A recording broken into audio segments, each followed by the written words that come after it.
Phantom Journeys podcast with your mortal hosts, Matt McGurk and Kid Smith. Join us as we uncover paranormal mysteries, thrilling tales, and the legends that scare us the most. This podcast is brought to you by the Alien Soda Company, your connection to pop culture and paranormal-themed merch. AlienSodaCompany.shop for all things out of this world. Hey, Ken. Hey, Matt, how are you? Good. Welcome back. Welcome back to part two. Part 2 of the Poltergeist. In this episode, we will be talking about the Enfield Poltergeist, because I think it's a very powerful episode. What about the outfield Poltergeist? Well, there's probably one there, too. Because you got the infield players and you got the outfield players. Not in. That's why I said infield and the outfield. I'm sure there's plenty of... Who's on first? Who's on second? I don't know. No. I don't know. What's on second and I don't know who's on third? Who is on first? Why? Oh, shit. No, he's pitching. Anyways. Anywho, so, yeah, did you have a good week? He got himself flustered. He got to know what to say next. Did you have yourself a good week? I did. Basically, just went to work, came home, just played some Starfield. Yeah. I did. Doing a little bit more writing. That's good. That's good. You know what? One thing I haven't really talked much about in the past 4 episodes, and I did mention a little bit. I did write a book.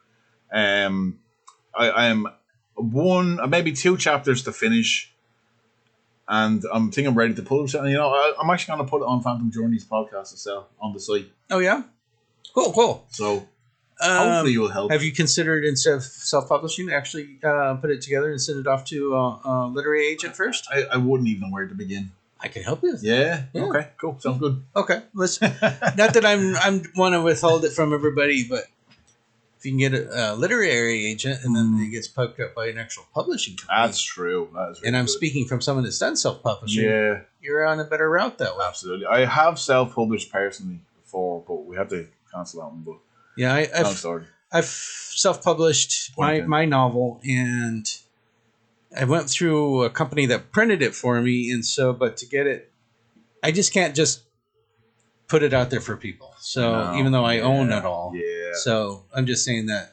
maybe for that route, maybe for this book, look into it. And if it doesn't go anywhere, then you can always go to the self-publishing. That's it. It'd be good, because one of my biggest personal dreams is to have a book on my shelf with my name on it.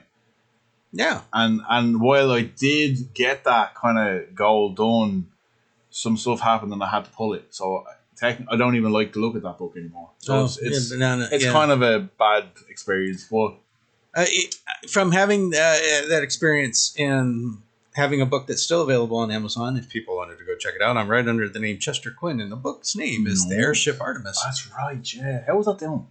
It's not doing very well because nobody knows who the hell I am. Well, yeah. Well, you should put that on the site as well. But that's where I come back to. I have to buy copies of my own book. Yeah. To be able to sell them. Whereas, right. Sorry. Yeah. No, I mean, it's just, and I don't know how else you could do it. I guess it's just you have to. The whole process was not what I don't know how to. I enjoyed it. But I was very frustrated because I believe some of the items that were told to me didn't pan out. No. Like, one of the promises that were made that my book would be available to all Barnes & Nobles and all those guys, and that my book would be available. Mm-hmm. Well, it is. I went in and special ordered it, but being that it's self-published, it's not ever going to be a title that just shows up on the shelves. Yeah. Which I feel I was a little misled by. Well, because that's why I chose that route. It was like, this would be an easier way. Yeah, to get noticed. To get onto the shelves. Yeah. And I spent a lot of money hiring an artist to get a catching cover. Yeah. I figured if I could just get on the shelves with a catchy name and a catchy cover, maybe I'd start getting a few more sales. Yeah. And things like that did not pan out. Unfortunately, no. But you know what? But it was a learning experience. Exactly. All we need to do is just go to a crossroads and sell ourselves. There we go. And then we'll be, I don't know if I want to sell myself. Not so much famous, but, just having people read your book, I think that's the biggest thing you really want, isn't it? Just someone to understand, not even understand it, but just to kind of... So I've actually done some book signings. There for the first few years that it came out, I was at Pasadena, did an art fair, and the public library invited me for the first 3 years my book came out to actually come and do author signings. So I was there along with some other authors that they invited, and I fact that I had stacks of my book at that time, and I was selling books, and people were coming up and talking to. And it was, for me, it was very rewarding and fulfilling at that point because I did garner more people at my table than people got in the whole night that they got there. Yeah. And so it was great getting that recognition. It was great selling the books. It was great. People wanted me to sign them and whatnot. I love that part. That's good. I did. It's just the whole publishing ordeal. Yeah, it's really soul crushing. Do you know what's really soul crushing as well is the cost of editing, and getting you need 4 or 5 different kind of editors. Exactly, and I'm stealing a quote from another author that I can't remember who said it, but she basically said, I love being published, not getting published. Yeah. And in fact, the fact that she loved it when the book was already out, but getting to that process was not her favorite. Yeah. And I agree with that. I loved writing the first draft, even the second and third times going through. But by the time you get to the 5th and 6th time, you just get bored. It's like, I am so tired of this. Yeah, big time. But then you put it down for a while and you pick it up. It's like, this is really good. And yes, I see how it's getting better. But you just get really just like, why am I changing the same sentence 5 times already? Yeah. And it really does. If you got the right, and that's the other frustration I had. I paid an editor a lot. Yeah. I mean, I took out a loan to cover hiring this editor, and then halfway through the book, I realized she has no idea what my book is about. Yeah, it's just not her genre of editing. That's the problem. So like the one we got into an argument because she wanted me to take out a phrase that said we go in T minus 10. Well, we've seen a rocket launch. Everybody knows that T minus whatever the number is that's how many seconds are left or minutes. What does she want? She didn't understand what that was. She said, no one's going to understand that. You can't have it in there. And we had a big knockout argument. And finally, I left it in there because I don't understand how. And then I realized she doesn't understand the genre of the book that she said she knew, the genre she knew. Yeah. And then at that point, I was under a contract, and I ended up, in my opinion, wasting a couple of thousands of dollars on this person that I don't feel like I got the final edit that I needed. Yeah. And I actually, as I read the book now, even this time, I still like it, but I feel it could have gone through maybe 3 more rewrites or 3 more edits that. Yeah. And that was why I was hiring this person to get me to that point. Absolutely. Anyways, so you know what? You know what? I really drifted off subject. That's okay because we're just talking about real life as well. You just got me on that point. But having the book written, having the cover, there's nothing. On your shelf. There's nothing else that's more satisfying. Yeah. So that's, that all those words there you put together, you put that story together. I was at one of the book signings, and this kid begged his mom because he got to get one book that was there, and it was mine. Nice. And she was a little hesitant because she thought I was a little bit more adult than what he was, or his age. But no, it's like he was fighting tooth and nail to convince her that was the book that he had to have, and that stuff like that just makes you feel amazing. Yeah. So absolutely. Anyway, absolutely. If you want to know what, look, best of luck to your anything that we do in the future, and let's hope we get some. We're going to take a little short break, and when we come back, we'll be back on the topic of poltergeists. That's okay. Even death needs a break. Stay tuned. We'll be right back.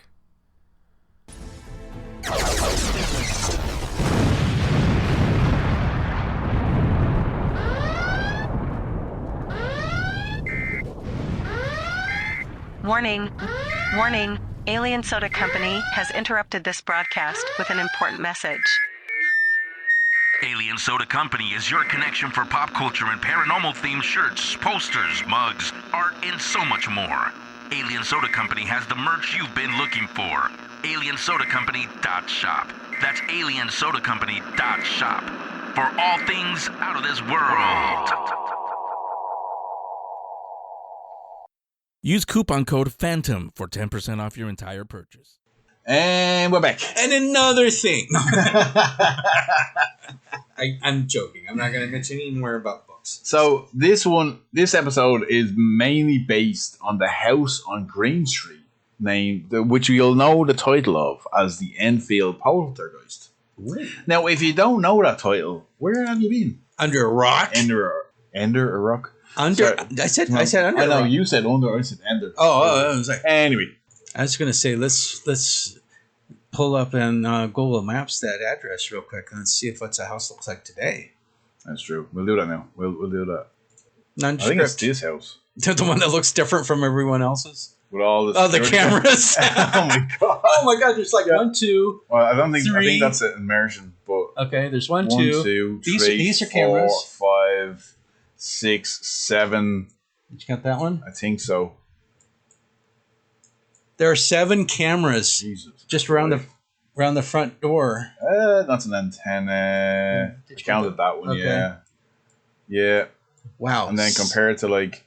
Nobody else has any surveillance cameras, but this house has 7 cameras covering the front door. And there's a primary school right across the street. Wow. That's weird. Anyways, that is interesting. So, interesting. Yes. So I would say that was the house. That's the house. It began as an ordinary council estate in northern London. The house at 284 Green Street in Enfield looked no different from the hundreds surrounding it, apart from all the security cameras, apparently. Well, I guess that was before that. But there's then. Now, if you look at it on Google Maps, that's true. 7 cameras covering the front door. Yeah. Imagine what's in the back door. I wonder. Anyway, I was just curious. Obviously, someone lives there now, and they were stupid enough to buy a house that was famous. So now they had to put up. They had to put up all these cameras. That means they probably got it at a bargain. Maybe. I wonder if they're still having issues. Who knows? Probably it's just with the living trying to take souvenirs off the house. Maybe. Built after the war, it was small, plain, and practical. Nothing about its brick walls or narrow garden hinted that it would become one of the most investigated paranormal cases in history. Inside lived Peggy Hodgson and her 4 children. Peggy was recently divorced, struggling to raise a family alone while working long hours. Life had already been difficult enough without what happened during the final days of August in 1977. Ooh, here we are in August of 2026, almost 50 years later. Yeah, exactly. According to the family, it started with noise. As it always does. Yeah. Late one evening, 11-year-old Janet and her older brother Pete complained that their beds were shaking. Peggy dismissed it as children playing games until she heard it herself, a dull knocking echoing from somewhere inside the bedroom. She entered expecting to catch the children fooling around. Instead, the knocking continued, and after everyone stood perfectly still. At first, it sounded almost deliberate. 3 heavy knocks and then silence. 3 more.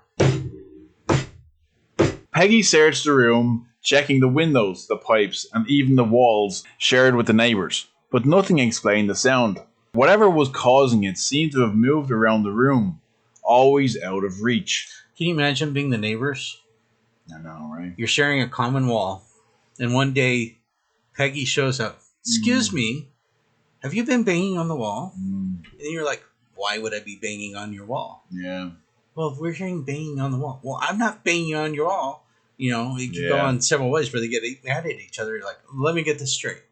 You're saying there's a ghost in your place? And you're hearing banging from my side of the wall? I wonder if they heard banging on their side. That's true. That's interesting. The following night, things became stranger. A heavy chest of drawers appeared to slide several feet across the bedroom floor without anyone touching it. Peggy later claimed she tried pushing it back herself but couldn't move it. Only after her son joined her, they were able to force it into place. It's because the poltergeist was probably pushed on the other side. That's true. Peggy called the police. Again, we talked about this earlier on part 1. They're like, I can't push this dresser back. I must call the police. Yeah. Freeze! Get back into place or I'm going to shoot. Sorry. One officer, Constable Carolyn Heaps, arrived expecting nothing more than another domestic disturbance, but during her visit, she reportedly watched a chair move several feet across the room on its own. She later stated that she examined the chair afterwards, but found nothing that could explain its movement. That single statement transformed a family mystery into something much larger. Bum, bum, bum! Within days, reporters were knocking on the front door. Neighbours began sharing stories of hearing strange noises coming from the house. Some claimed they had seen curtains moving when no one appeared to be inside. Others reported hearing furniture crashing in the middle of the night. Most assumed the children were playing tricks. Then the investigators arrived. Hello, I'm the investigator, and I've arrived. The Society of Psychical Research sent 2 men to investigate, Maurice Gross and Guy Lyon Playfair. I'm sorry. One guy's name is Gross, and the other guy Lyon Playfair. Gross and Playfair. Neither expected to become a part of the case that would dominate the years of their lives. Yeah, that's going back to our episode of The Crossroads. Yeah. At first, they approached the house with healthy skepticism. I doubt this is a house. No, it looks like a house. No, I doubt this is a house, and this is a real house. Children often exaggerated. Families under stressful situations sometimes misunderstood ordinary events. But during their first visit, they reported witnessing knockings appeared to answer questions. 1 single knock for yes, 2 knocks for no. Is this a house? Yes. No. The sounds seemed intelligent. How can you have an intelligent knock? I know. That one sounded a little flat. It must not be intelligent. Sometimes they came from inside the walls and other times beneath the floor. Investigators marked locations, searched for hidden mechanisms, and inspected the house repeatedly, and yet the source remained elusive. I can just see them with the chainsaw. I'm going to go looking for... True. Then these disturbances escalated. Objects began flying. Small toys were reportedly thrown across rooms without visible causes. Lego bricks scattered through the air. Marbles rolled uphill. Cushions launched themselves from chairs. Nice. The family described... So far, it's mostly soft stuff. A marble. Well, yeah. The marbles just rolled uphill. They're not flying at you. Cushions. Well, getting hit by a cushion ain't too bad. Or maybe a Legos will get you. Yeah, on your feet. Just go right into your foot as you're going to step. Or the D4. Damn you, poltergeist. The family described living in constant anticipation, never knowing when the next disturbance would occur. Right now? So how about now? Doors slamming, lights flickering, water appeared unexpectedly, furniture shifting. Well, if you scare me mad enough, water is going to appear unexpectedly. I'm just saying. True. The investigators spent hundreds of hours inside the house documenting each report, often waiting through long periods where nothing would happen at all before activity suddenly erupted again. But nothing drew more attention than Janet. The 11-year-old became the center of almost every major incident. Witnesses claimed that she levitated from her bed on several occasions. That might get me a little concerned. True.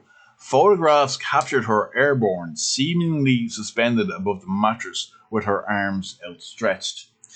Now, those have actually raised a lot of skepticism because it also looks like that she might have been jumping off the bed and caught midair. I mean, that's with a picture it's harder because... We'll post some of these pictures in the links or in the gallery so you can see some of these as well. Now, if she had levitated on camera, that would have been a different story. That's true. That's true. To believers, the images showed a child lifted by an unseen force. To skeptics, they showed a girl jumping from her bed at precisely the moment that the camera shutter clicked. Click. Even today, those photographs remain among the most debated images in the paranormal history. Then the voice came. Hello, I'm the voice. Witnesses claimed Janet began speaking in a deep, gravelly tone completely unlike her own. The voice identified itself as Bill Wilkins, an elderly man who had once lived in the house years before. Hello, Mr. Wilkins. Claimed that he had died there. Oh, well, that's too bad. Is he still there? I don't know. Maybe they found him. Maybe they didn't. Doctors later examined Janet while she produced the voice. Nothing that she appeared capable of sustaining it for unusually. Doctors lately examined Janet while she produced the voice, noting that she appeared capable of sustaining it for unusually long periods without obvious damage to her vocal cords. Skeptics argued she was simply using her vernacular folds to create the effect. Believers pointed to interviews where the voice answered delivered questions while Janet appeared exhausted or distracted. Neither explanation convinced anyone. The phenomenon continued for months. Investigators recorded hundreds of hours of audio, some nights passing quietly, while others descended into chaos. Metal spoons bent, curtains moved, and objects appeared and disappeared and reappeared elsewhere. The house seemed unpredictable. Perhaps the most unusual aspect of the Enfield case wasn't a single event, it was its duration. The disturbances reportedly continued on and off for nearly 2 years. That's a long time. Yeah. By then, the house became internationally famous. TV crews visited, psychics arrived, scientists were hoping to find and expose the fraud. Religious investigators searched for signs of demonic activity. It's always a demon. Always. Everyone left with an opinion. Very few agreed. Now, of course. We wouldn't be talking about it today. I know, right? Well, there you go. Over time, evidence emerged that complicated the story. Janet admitted to faking some of the incidents. Hidden tape recordings captured moments where investigators believed tricks had been played. Critics argued this proved that the entire case was a hoax. Supporters countered that frightened children seeking attention could fake some events while genuine phenomena occurred at other times. Maurice Grosse himself acknowledged catching the girls cheating on occasions, yet insisted the most extraordinary events happened when deception seemed impossible. That disagreement never truly ended. Today, nearly 50 years later, the Enfield Poltergeist remains the world's most controversial paranormal investigations. To skeptics, it was a fascinating example of childhood mischief amplified by media attention, confirmation bias, and investigators who desperately want to believe. To believers, it represented the strongest documented cases of poltergeist activity ever investigated, supported by thousands of witnesses' statements, recordings, photographs, and years of first-hand observations. The house itself still stands, the children grew up, and the investigators passed away. But the arguments surrounding what happened inside those the modest brick walls on Green Street continue to this day. Whether it was an elaborate deception, misunderstood psychology, or something that simply refused to fit inside our understanding of reality, the Enfield Poltergeist remains one of the greatest mysteries in the paranormal history. If we remove the supernatural entirely, psychologists can still explain many aspects of the Enfield case. The Hodgson family wasn't living an ordinary life before disturbances happened. Peggy Hodgson was a single mother raising 4 children after a very difficult divorce. Money was tight, and the children had lost the daily presence of their father, and family life became almost unstable overnight. Modern psychologists tell us that children experiencing prolonged stress often express it indirectly. Anxiety doesn't always appear as tears or panicked attacks. Sometimes it appears through unusual behavior, attention seeking, or even unconscious actions that child doesn't fully understand themselves. Janet, the 11-year-old at the center of this case, fits several factors psychologists consider important. She was approaching adolescence, a period marked by rapid emotional development, fluctuating hormones, and a growing need for attention and identity. Many documented poltergeist reports also seem to center around children or teenagers, particularly girls entering puberty. Skeptics argue that this isn't because teenagers generate paranormal forces, but because adolescence is one of the most emotionally volatile periods of human development. One of psychologists' strongest explanations is reinforcement. Now, Ken, Yes. imagine you're an 11-year-old girl. Yes. One night, your family hears strange knocking, and the police arrive. Investigators visit your home. Reporters interview you. TV cameras appear inside your house, and for the first time in your life, adults hang on to every word that you say. Yes. Whether not. the original Oh. event was genuine or not almost becomes irrelevant. Yeah. Every unusual thing you do is suddenly rewarded with attention. Psychologists call this positive reinforcement. Even if the child never intended to deceive anyone initially, the attention itself can be encouraged. Increasingly dramatic behavior can encourage. It's often an unconscious process rather than a calculated lie. Another factor is something called social contagion. Humans are remarkably good at influencing each other's perceptions. If one person genuinely believes that they heard knocking on the walls, others nearby become far more likely to interpret ordinary house noises as meaningful knocks. What was that? Pizza! No, you weren't. What was that? Pizza. Housekeeping! I'm a ghost. I'm Billy Wilkins. I'm Billy Wilkins. Expectations change perception. Once everyone expects strange things to happen, completely normal events suddenly become evidence. A creaking floorboard, a settling house, a toy falling from a shelf. Each event reinforces the belief that something paranormal is happening. Soon, the entire household and even the investigators may begin interpreting ambiguous events through the same lens. Children also possess vivid imaginations. That doesn't mean that they're lying. Research consistently shows that children can sincerely believe that something is happening exactly the way they describe it, even when the objective evidence later shows otherwise. Memory is not like a video recording. Every time we recall an event, we unconsciously reconstruct parts of it. After months of interviews, news stories, and television appearances, and discussing almost among investigators, memories naturally evolve. A knock becomes louder, a chair moves further, and a shadow becomes clearer. None of this requires deliberate dishonesty. It's simply how human memory works.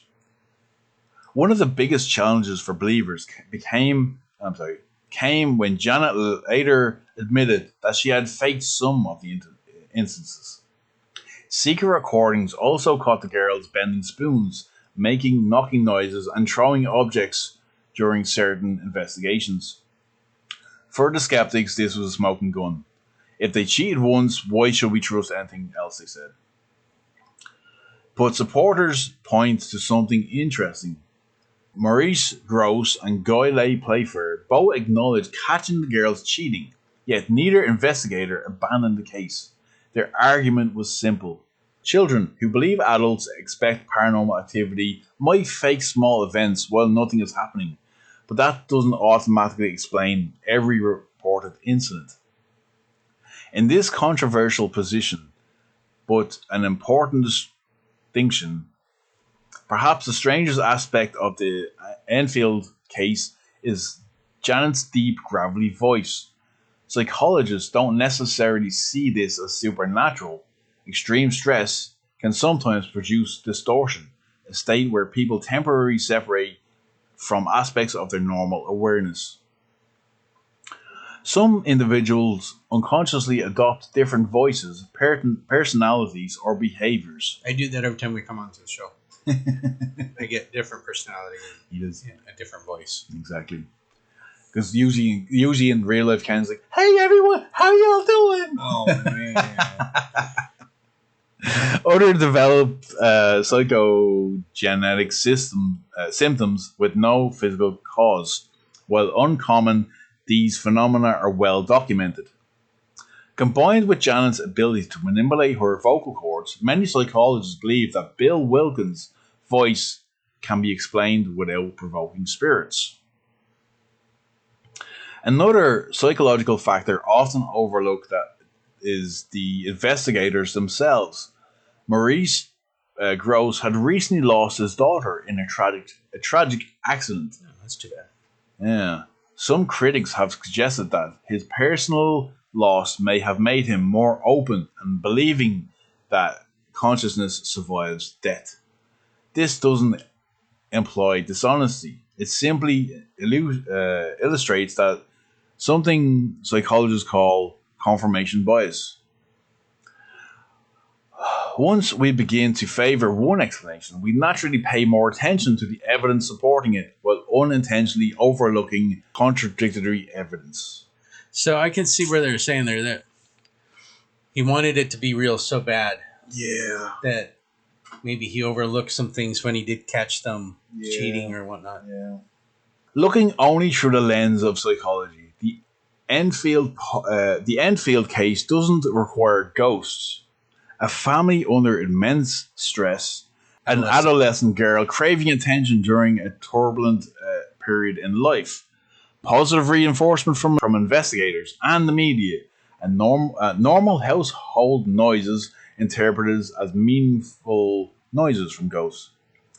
A few admitted hoax, the natural unreliability of memory, the group psychology amplifying the belief, and together these factors could explain a remarkable amount of what happened inside 284 on Green Street. But they don't explain everything. That's precisely why the Enfield Poltergeist remains one of the world's most debated paranormal cases, and even today believers argue that some reported events such as movements witnessed by independent observers, the police officer's account of a moving chair, or certain recordings and photographs are difficult to reconcile with psychology alone. Whether those remaining mysteries point to something paranormal or simply reflect the limits of eyewitness testimonies is where the debate continues, and where the Enfield story has lived for nearly 50 years. Now, before we jump to ghosts, let's do something every good investigator should do. Let's assume there were no ghosts at all. Could psychology alone explain what happened inside this house? Well, I think that a lot of what you just said would be psychology's attempt to explain what happened. I wasn't there, so I don't know how loud the banging was. I don't know how far away anybody was from a thing that flew across the room. Whether they could have chucked it when no one was looking, I don't know. Yeah. So my question to you is: real or hoax? That is an interesting one. I want to what I want to say is half and half. I think it was something. I think if there was no media and it was strictly investigators only, there would still be a case, but it wouldn't be as big. It wouldn't have been as famous. No. I think the fact that, well, for me, the picture of her being levitated off her bed does look like she jumped from the bed. I mean, it's the same pose your body would make if you were trying to. So it's two beds side by side with a gap in the middle. If you were to jump from one to the other, that's the position your body would be in. Yeah. If you made that jump. So I don't think I've seen enough personally to say yes, this was real. You'd almost have to investigate it and look at what this person looks like standing up in the bedroom, and then have her jump up and take a picture because the weight, the gravity. I know as a young child, your skin is more elastic and it wouldn't move as much with gravity. Well, but like, I mean, okay, so or even her clothes or her hair. The position of her hair, I was just about to say, would be evidence that if she was being levitated, she'd be going up. So her hair would actually be coming down. Whereas if she jumped, her hair would be more in the air from the momentum of the jump. So we're looking up the picture again just to see what the picture looks like with her, at least with her hair. Because there's probably something else in that photo that your mind says, well, it looks like she jumped, and you're just not recognizing what that is. Well, I mean, that's a jump. But okay, so I take it back. It doesn't look like she was jumping from one bed to the other, but it does look like she might have like jumped off the end of her bed. Well, that's a jump, easily. Yeah. That one, I mean, her hair is like either going up, her thingy. Yeah, I mean, even there's little ties on the top of her. Oh God, she's doing it again. Yeah, there's ties on the top of her nightgown that are actually flowing up, like she came. Well, I guess if you're levitating, you would have been up, but I don't know. It just looks too much like a jump. Yeah. And look at this one. Yeah, that one. Yeah. Yeah, that's a jump. I mean, that's the same thing. Yeah. If she was laying prone, I would say, oh, definitely. But all of these look like jumping off the bed. So nothing that I've seen, and the fact that yes, there was some admitting to hoaxing, I just don't see this one as being. Yeah, I mean, I think that like maybe it happened once. There might have been some ghostly activity, sure. They levitated once. And then it was like, well, I can recreate that. Watch, just take a picture of me as I jump in the air. That's stupid. True. That should have been, if it was an investigator, it'd be like, well, no, she jumped in the air. But there was like, probably 6 different photos, all different, of kind of the same thing. Yeah. So, we didn't research those photos, so we don't know if they were taken sequentially in order or 6 different occasions. So it's like, how often did she levitate off the bed? There is the other argument that, let's say, she did levitate for the investigators. Okay. But we want to recreate it for the newspaper. Can you just jump off the bed and take a picture and we say that's you levitating? That was you levitating. Okay, that's possible. But the voice is a little different. It is, you can make voices with your voice. I mean, we look back at the Jeff the Mongoose. Yeah. Same thing. The kid was supposedly talking as Jeff when people weren't looking. So, I don't know. I don't know. I mean, maybe if she hadn't have done the case, she could have become a voice actor for a cartoon. That was true. Or something, who knows, really. So, I guess the few things that could go on right now would be watching the interview with the woman as an adult. See what she says. Yeah. How she reacts, her body movements, and whether or not she's being truthful or not. Secondly, research and then someone may have done this. I just haven't researched this particular case enough to know if it has been done. Let's find out if there was a Bill Wilkins that actually lived in the house. I'm pretty sure they would have looked that up. So. It's got to be somewhere in someone's book, I'm sure. Oh yeah, absolutely. But but the kids would have known that, like maybe they bought it from someone that was like 1 or 2 owners prior, and like maybe they heard it from a neighbor. Old Mr. Wilkins used to live there. He died in there, and then that would give them the backstory that they would need. True. And then the third thing would be interviewing the people that live in the house 50 years later. Yeah. I'm sure they're having issues with 7 video cameras covering the front door and the front sidewalk. Yeah. I'm sure they're having issues with looky-loos and people that are trying to look into the house and whatnot. But I would be interested in seeing if they'd probably first like, no, nothing's happened because they don't want any more attention. But it'd be interesting to see if anything else has happened in that house in the last 50 years. But then again, poltergeist cases, the poltergeist haunts the person and not the house. That's true. Yeah. So. Yeah. But then that kind of defies. Because then if the poltergeist is,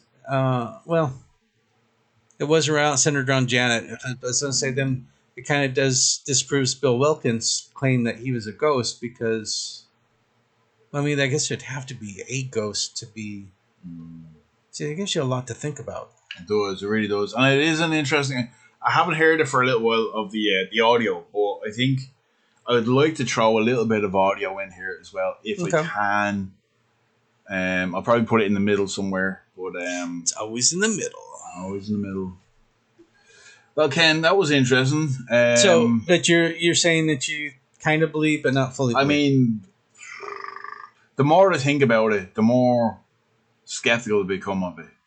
I'm not convinced. I'm not convinced. Yeah, I think maybe something happened once, and it was unexplainable, and then they tried to recreate it, and they just couldn't get it, and they end up either the investigator saw something, or the chair moved, and the police, or something. And this is before like the Amityville Horror, where someone made a ton of money writing a book about it. So it's not like they're apparently they didn't make an awful lot of money off this, or any at all. Yeah, so it's not like they were trying to find a way to monetize a story or make it profitable because they were having money issues. So what other option? Well, I mean, what other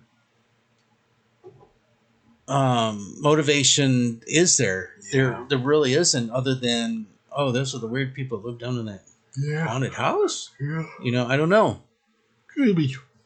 I don't know. I know that I would like to experience poltergeist activity at least once. Yeah.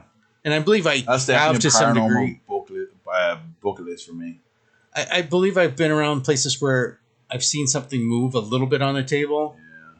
But to me, that's just like maybe an entity or a ghost trying to get my attention rather than a poltergeist. Yeah. Poltergeist to me is like things flying across the room. I mean, it can be. Yeah, it could be. I think Hollywood would definitely exaggerate it a lot. No, Hollywood would never, ever do that. What's the motivation of them doing that?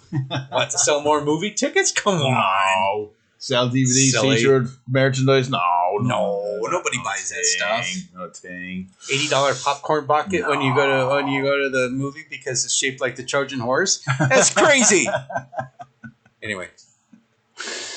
Anywhoosies. No, that's great. I mean, I've always been interested in that one. Mm-hmm. I would have loved to have been there during, but at the same time, then if it was a hoax and you realize it's a hoax and you spend so much time in it, you really can't say, it's a hoax, completely a hoax, and walk away and not have it affect. Well, then why did it take you 3 years to, or 2 years to say it was a hoax? So, and I think they had two investigators before Maurice and what was his name? Playfair. I think there was two in before them. Okay. That thought it was baloney. We just left. This is nothing. And then two more came in. So I think everything happened after two more came in. Okay. But anyways, we may do a follow-up episode with a few more things on this one. If we win the lottery and we travel to London and knock on the door and ask them if we could come in and talk to their poltergeist. Exactly. That'll be part. Is Bill home? 3. Yeah, I'd like to speak with Bill Wilkins, please. Yeah.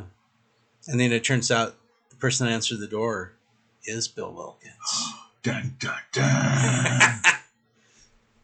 Now, let's see Hollywood tout that one. There you go. Anyways, but look, if you want more information on this case, go to phantomjourneys.com and have a look at any. And the gallery will put in. We'll put up. I don't think I could put in the audio file, but I can put up the pictures of the alleged levitation and whatever other pictures. I'll put up a picture of the house, the current day house with all the video cameras in the front. And it's right across the school, right across the street from a primary school, right? Which is interesting too. Maybe they have a lot of kids that try to. Maybe it was just a ton of like psychokinetic energy or whatever. Well, that doesn't mean the school was there 50 years ago. No, but that's true. Yeah, we don't know if the school was there 50 years ago. That's that actually when we pander across these. Why would you put a school directly across the road from a haunted building like a poltergeist, like a really cheap property? Do you think the property values around that house skyrocketed after everybody thought? Yeah, I maybe. I bet you all the homeowners around there were. Well, I don't know how it is in in England because it's all owning property is different than it is here. But if that happened here, imagine living next to the Amityville horror house. Yeah. And all of a sudden that house that they moved into, the Feo family bought it for $300,000, and the next thing I know, this other family moves in at a bargain at $100. Yeah. Your property values are dropping at that point. So I don't see that being too hard to fathom that the school got cheap property across the street. It's possible. Possibly. But because before I moved to Simi and we lived in LA, we were just a block over from the house that was used in the Thriller video, the house, and also the house that was used in the Charm video. And then 2 blocks over is the house that was used for Fast and Furious, Gerardo's house. Gerardo's house. So I can tell you that during the summer months, there were tour buses. I mean, the charter tour buses going up full of people that just had to see the Charm house, mostly from Europe. But there would be people that would, this one instance they had to have the police there because the guy took his car to block off the street so he could have his own private time in front of the house and without anybody else bothering him. There are people that have been arrested because they had to take a hacksaw and cut pieces off the Thriller house or pieces off the Charm house for a souvenir. So I can see why there were 7 video cameras up on the house there because people just don't know boundaries. That's true. They actually, the house that was used in Fast and Furious for the Gerardo home, they actually had to put in a huge fence because people were coming up, looking in the front window. There were people coming up and just making themselves at home on the front porch. Yeah. And it's a house. All these are houses people are living in. All it was somebody collected a check and allowed them to film a movie in front of it or on it, at it. But they were having people that would walk up and start drinking beers and reminiscing about the movie or reminiscing about Paul Walker that died while sitting in their, porch furniture. You could have made a ton of money just selling tickets to go to the house and do all that. It was so obnoxious. And then they did racing. In fact, just down the street, they had the little mom and pa convenience store that they used as Gerardo's store. Mm. They ended up having to completely redo the front street of that because people were doing donuts. It's just like it's just a movie. Yeah, it's just, I'm not wearing a t-shirt. And you know what's funny? The last time we talked about this on the show, you said the exact same thing. I was saying they were doing burnouts in front of the house. I'm like, I was wearing a Fast and Furious t-shirt. I didn't even notice you were wearing a Fast and Furious I'm wearing t-shirt. it again. It's a coincidence. It's just, I can see why they had so many cameras up because, even in Amityville, New York. Yeah. That was in 76, 77 when all that happened. Yeah. There's still people that block traffic and block the sidewalks to the point where people that live there go out and shoo people away with brooms and stuff because they can't walk or drive down their street. Yeah, it is annoying. Would I be one of those people standing there to get a picture of the Amityville house? Hell yes. Would I get chased with a broom? Hell yes. But, it's you can do what you got to do. Oops. I dropped my pen. Oh. So, yeah. That's... Oh, God. My fat's in the way. Would you ever... Would you... You're in London and you know that the house was the Enfield house. Would you move into it? I don't know. I wouldn't move to London, though. But if you were already in London. If I was already in Forget the fact that you're Irish and the whole thing with the England. It's not going to do Ireland. London is really... I don't know. I was in London once and it was really messy. I've never seen a messier place. And I don't know if that's changed in the last 20, 30 years, but I don't know. It's like any major city, though. Imagine Dublin on steroids. It's LA is fucking filthy. So, it's like that. I don't know. But if you knew, the Amityville horror house. Would I move in? I probably wouldn't move into it. Would you move into that one? If you had the Probably opportunity. not. No? No. Too much negative energy. Well, with the Enfield, maybe. How many deaths in a house and how violent of a death would it be till you say, okay, I'll do that? How many? If you were to buy a property, I'm just asking, where's the threshold? Would you still move into the house if 4 people died, or would you move into the house if only 6 people died? I wouldn't know, man. If 20 people died in that house, but they were peaceful deaths, would that make a difference than 4 people that got brutally murdered? I mean, I want to know what the threshold of you buying property is. I don't know. God, that's an interesting question because like you got to live there. Well, you also got to think. Like, say 4 or 5 people were murdered in. We also got to think. Probably most houses in every city has to have had at least 1 death in it. That's true. And I'm not saying people were murdered. I'm saying at least a natural death. Yeah.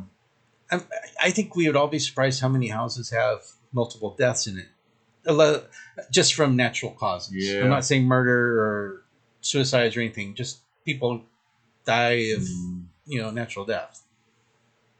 Yeah, it's interesting. I think it will be more interesting if you're buying the house solely for paranormal research. Well, that's true. Yeah, I mean, if you bought a house that 10 people were like slaughtered in, well, would it be that at that point paranormal research, or would it be just be morbid fascination? No, you'd want to kind of like try and probably. Let's just say 5 people died in the house. There wasn't.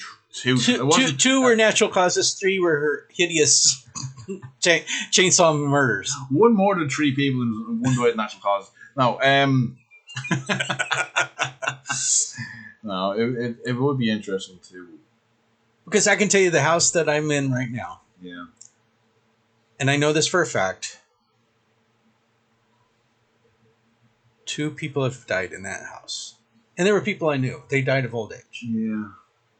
But I don't feel like the house is haunted. Yeah. And if I end up in the position to buy the house, I would have no problem with that fact. Well, and I guess it's also because I knew the people that had passed away and I had a good relationship with. But at the same time, anyway, I don't know. Well, here's an interesting, because it is actually next week and is my brother's anniversary. Oh, I'm sorry. And that's okay. No, but his brother died. Yeah. So, but he fell asleep. He went to bed one night and he never woke up. Okay. So that's how a lot of people wish they would go. Technically, it'd be like me moving back into that house again. Obviously they live there, but I would set up investigation. Would you? Yeah. In your own house? Yeah. Knowing now, would that be different if you hadn't known that it was your brother that died there? You just knew it was somebody else. Yeah. Being that it was your house. It is a little different being your own family member. Because you're not as much. Yeah. You know who they were. Yeah, you know them well enough that you wouldn't be freaked out by something that happened. Exactly. Especially with a background in paranormal too, because. Well, then, because if something happens, I'd be like, "Wait, do that again," or I'd be like, "Oh shit, come back." You know what I mean? Brian, you can knock it off tonight. Yeah, you just. I'm trying to watch a movie, dude. Yeah, come on. Read the room. Yeah. No, I was just curious what the threshold was. If you knew ahead of time buying a piece of property. Yeah. If it just had paranormal activity like the Enfield house, that's one thing. Or if you knew like 50 people that died of natural causes versus 5 people that have died a brutal death. Where's the point? It's like, no, I'm good. I don't know. Yeah, that is so fun. It's so because you do have to live there regardless. I think ultimately it would come down to the feeling you get when you come inside. If it's heavy and exactly, and whatnot, you're probably not a good idea. If you don't feel anything when you walk in, it might not be a bad thing to get a good deal on a house. That's true. All right, well, and that's what the Lutzes thought when they moved into the Amityville Horror House. Yeah, this is a nice house. This is a nice house. We've got a great and it even comes furnished. Yeah, let's keep all the furniture. They kept the same shotgun. They kept the same mattresses as the kids were killed on. Can you believe that? At least that's what I read. Yeah. That's crazy. Anyways, Ken, that was at least part 2 of the Poltergeist. I'm sure it'd be 3 and part 4. I'm sure we could throw something in later on. Yeah. But yeah. Or there might be someone listening like, hey, that's what's happening in my house. I should let these guys know. Yeah, exactly. And if they wanted to let us know, how would they do it? They would go to fandomjourneys.com. Yeah, and then? And you can leave us your story. I mean, they're at the website. Then what do they do? Well, you click on experiences. Or is it at the bottom of the page? At the bottom of the page. Bottom of the page. Contact us. Contact us. There you go. You give us your own experience. Boom. You just write it in. Let us know. Yep. And then we're on a first-class ticket on an airplane to come see you. Or economy, whatever, I want everybody to think that we'll go first class. I mean, first class. Yeah. We'll act like first class in economy. Exactly. We'll act like first class in baggage because that's what we can afford, baggage. So, no, but we do want to hear from you. Yes. If you love the show, tell 100 people. If you don't know 100 people, just start grabbing people off the street by the collars and say, hey, you need to listen to phantomjourneys.com. They're amazing. But if you are on Apple or Spotify or whatever platform that you're listening to this on, please take the moment to give us a 5-star review if you like us. That would really help people to find us. It would help people to discover the show. If we're not your cup of tea and you don't like us, don't leave a review. You don't need to leave a 1-star review. Just tell 50 more people. Just grab 100 people by the collar and say, listen to us. If you don't like the show, tell 50 people. But if you like it, tell 100. That's fair. That's fair. Yeah. I agree. Because those 50 people are like, well, if you didn't like it, there's something I need to check out. Exactly. And they probably listen to themselves and find that this guy was just a weirdo. Yeah, exactly. Here I am calling the listeners weirdos. Yeah. I thought you were talking to us like we're weirdos. Oh, well, yeah, that's exactly what I meant. That's exactly what I meant. We're a little weird, Gotta be. So, especially Matt, to live in LA. Well, we're in a different county now. That's true. I don't live in LA County That's anymore. Right, you're in Ventura. I'm in a Ventura County man. Yeah. I'm right on the border. So, that's been the Poltergeist Part II. Poltergeist is our bucket list. So please, if you're listening and you're experiencing poltergeist, real poltergeist, not just something to get us to come out there. And if we go to your house and you end up jumping off bed going, look at me levitating, and you just... We're going to say thank you, but no thank you. Seriously. Okay. And then go get a drink at the pub. Exactly. We might just go get a drink at the pub anyway. So, this has been Ken. And this has been Matt. And you have been listening to the Phantom Journeys Podcast. Hey, yes. I'm levitating. Look at me. I'm levitating. Hey, don't jump off my bed. You can help support this show by buying something from our merch store. T-shirts, posters, and more. Help keep the paranormal content coming into your ear holes. Use the coupon code GRIM, G-R-I-M, for a special listener discount. This has been the Phantom Journeys Podcast. The views and opinions expressed in this podcast are those of the hosts and guests, and not necessarily the views of our sponsors or producers, living or dead. I'm Grim, your local Reaper. Be a part of the show and send me, Grim, your hunky Grim Reaper, your experiences with ghosts, aliens, monsters, or even with me, Grim. We are looking for real experiences. You can send us an email through our website at phantomjourneys.com. If you survive,